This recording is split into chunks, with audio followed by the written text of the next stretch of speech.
मैं राजेश भारती सूर्य, राष्ट्रीय अध्यक्ष राष्ट्रीय अम्बेडकर दल और भारत के 11 राजनीतिक दलों द्वारा स्थापित राष्ट्रीय राजनीतिक समता गठबंधन का भी मैं अध्यक्ष हूँ। आज अम्बेडकर जयंती है, आप पता चला कि आपके इस सौजन्य से सब कुछ हो रहा है और इस पर क्या कहना चाहते हैं बाबा साहब के आदर्शों पर? देखिए, बाबा साहब डॉक्टर अम्बेडकर कोई सामान्य व्यक्तित्व तो नहीं है।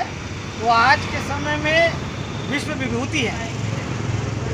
वो केवल भारत की नहीं बात है, भारत का संविधान बनाया, भारत के लोगों के लिए काम किया, ऐसा नहीं है।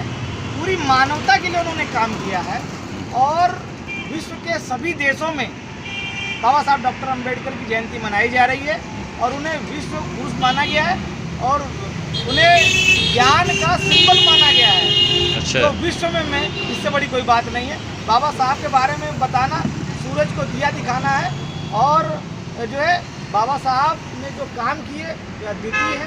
न केवल भारत के संविधान का निर्माण किया है, भारत के सभी चीज़ों में भारत का नेतृत्व किया उनको और लोगों को बताने की कोशिश की कि बेहतर भारत कैसे बनाया जा सकता है। रिजर्व बैंक के लिए स्थापना करने के लिए उन्होंने प्रॉब्लम ऑफ रूपी लिखा और तमाम जो दलितों पिछड़ों की जो है बातों को संविधान में उन्होंने रखा और एक बेहतर भारत की कल्पना उन्होंने की।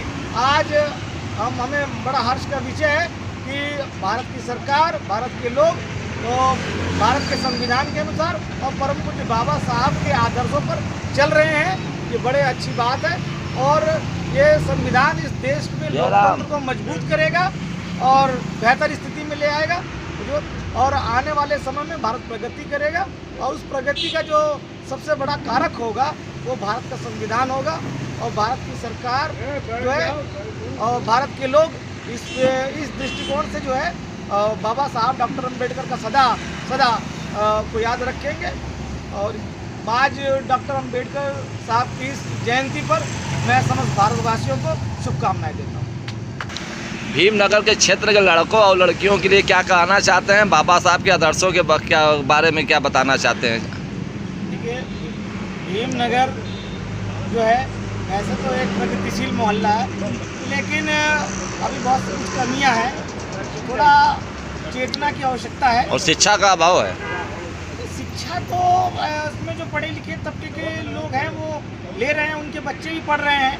इस मोहल्ले ने जो है PCS अधिकारी दिए हैं, डॉक्टर्स दिए हैं, इंजीनियर्स दिए हैं, तो ऐसा नहीं है। ये मोहल्ला बहुत प्रगतिशील है, लेकिन समस्या बड़ी ये है कि जब कोई ये कहता है कि भाई इन्होंने इतनी तरक्की कर ली है, इंजीनियर बन गए, डॉक्टर बन गए, PCS बन गए या बहुत बड़े अधिकारी बन गए, ये प्रगतियाँ मेरी नज़र में केवल व्यक्तिगत है, ये सामाजिक प्रगति नहीं है। जो है तो ये किसी खास लोग के परिवार के लोग निजी प्रगति है, उनको फ़ायदा पहुँचाने वाला। समाज में चेतना हो, समाज में जागरूकता हो, इसकी ज़रूरत है। और जो पढ़ लिख के लोग नौकरी पेशा हो गए, मजबूत हो गए, वो समाज के बारे में चिंतन करे और जो समाज के गरीब तबका है उसमें वो अपनी उनकी भी कोई मदद करे और उनके बच्चों को भी पढ़ने लिखने में मदद करेंगे, आगे लाएंगे, तब सर्वांगीण विकास होगा। ये केवल कुछ परिवारों का विकास समाज का विकास नहीं हो सकता। मेरी नज़र में बहुत बहुत धन्यवाद आपका।